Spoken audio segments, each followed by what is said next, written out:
श्रोताओं, हमारे YouTube channel tales with Ranjit में एक बार फिर आपका स्वागत है।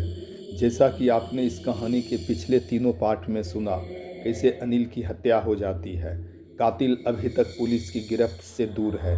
इंस्पेक्टर यादव कातिल को ढूंढ निकालने की कोशिश में लगे हुए हैं। उधर इस कहानी की नई किरदार आकांक्षा अचानक गायब हो चुकी है। अब आगे की कहानी की ओर हम लोग बढ़ते हैं।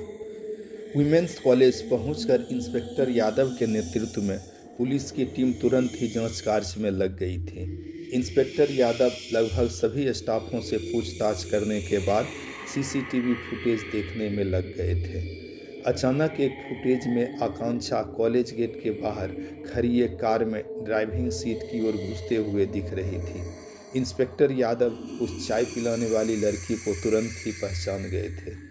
इंस्पेक्टर यादव ने उस इलाके के तमाम थानों तथा आला अधिकारियों के पास उस कार का नंबर तुरंत ही सेंड कर दिया था। थोड़ी देर बाद इंस्पेक्टर यादव वापस थाने आ गए थे।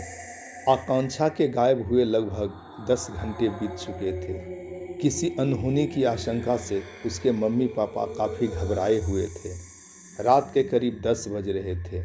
इंस्पेक्टर धर्मेंद्र यादव ऑफिस में बैठे बैठे झपकी ले रहे थे। तभी उनकी फ़ोन बज उठती है। उन्होंने तुरंत ही फ़ोन उठा लिया था। बगल वाले शहर से एसआई मनोज ठाकुर का फ़ोन था। उनके इलाके में उक्त नंबर वाली कार लावारिस हालत में खड़ी हुई मिली थी।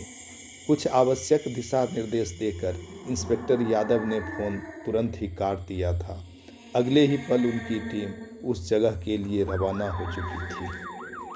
लगभग 1 घंटे बाद इंस्पेक्टर यादव उस जगह पहुंच गए थे। रात के लगभग 11 बज चुके थे। कार पूरी तरह लॉक थी। कार के अंदर कोई नहीं था। टॉर्च की रोशनी में इंस्पेक्टर यादव को सीट पर रखी एक मोबाइल दिखी थी। तुरंत ही दरवाजे का कांच तोड़कर यादव ने मोबाइल निकाल लिया था। मोबाइल स्विच ऑफ बता रहा था। मोबाइल में पासवर्ड जैसी कोई चीज़ नहीं डाली गई थी। मोबाइल ऑन करने के बाद इंस्पेक्टर यादव उस मोबाइल के कॉल डिटेल जांचने में लग गए थे। 3 बजे दिन के आसपास अंतिम कॉल दिखा रहा था। उस अंतिम कॉल किए नंबर पर अगले ही पल इंस्पेक्टर यादव ने फ़ोन लगा दिया था।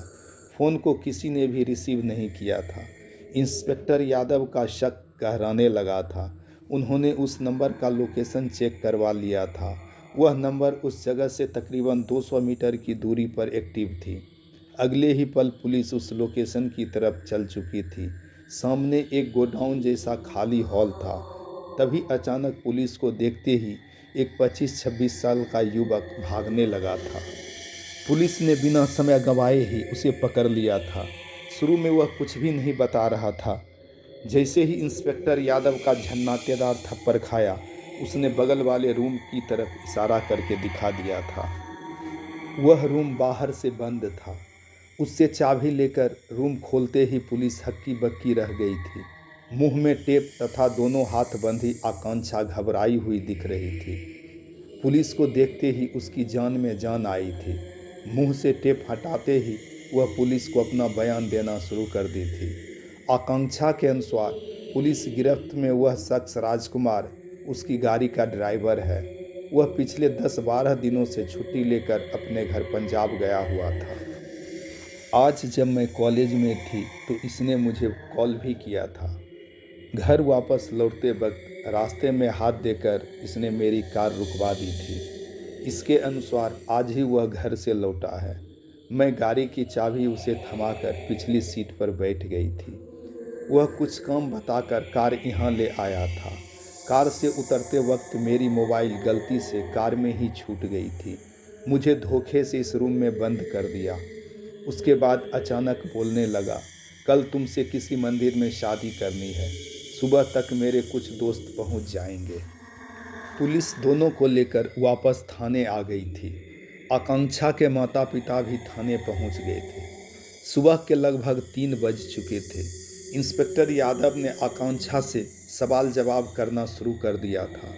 तुम्हारे नंबर से मृतक अनिल के मोबाइल से प्रतिदिन घंटों बातचीत क्यों होती थी? तुम्हारे नाम को ही उसने अपने मोबाइल का पासवर्ड क्यों बना रखा था? आकांक्षा बिना लाग लपेट के बोली, मैं उससे प्यार करती थी। अगले ही महीने हम दोनों कोर्ट मैरिज करने वाले थे। पता नहीं भगवान को यह रिश्ता क्यों मंजूर नहीं था, बोलकर वह रोने लगी थी। तभी वह ड्राइवर राजकुमार जोर जोर से चिल्ला चिल्ला कर बोलने लगा, मैं तुमसे प्यार करता हूँ, मुझे तुमसे कोई अलग नहीं कर सकता है। अचानक इंस्पेक्टर यादव एक पुलिसकर्मी को बुलाकर उसके कानों में कुछ कहा। वह तुरंत ही गाड़ी स्टार्ट करके कहीं चला गया था। लगभग आधे घंटे बाद वह पुनः वापस लौट आया था। उसके साथ रमन और सूरज दोनों थे। इंस्पेक्टर यादव ने राजकुमार को दिखाते हुए बोला, तुम दोनों इसे पहचानते हो? दोनों को उस रात वाली घटना याद आने लगी थी। दोनों डर के मारे थरथराने लगे थे। दोनों एक साथ बोल पड़े, यही तो है वह रहस्यमयी कातिल।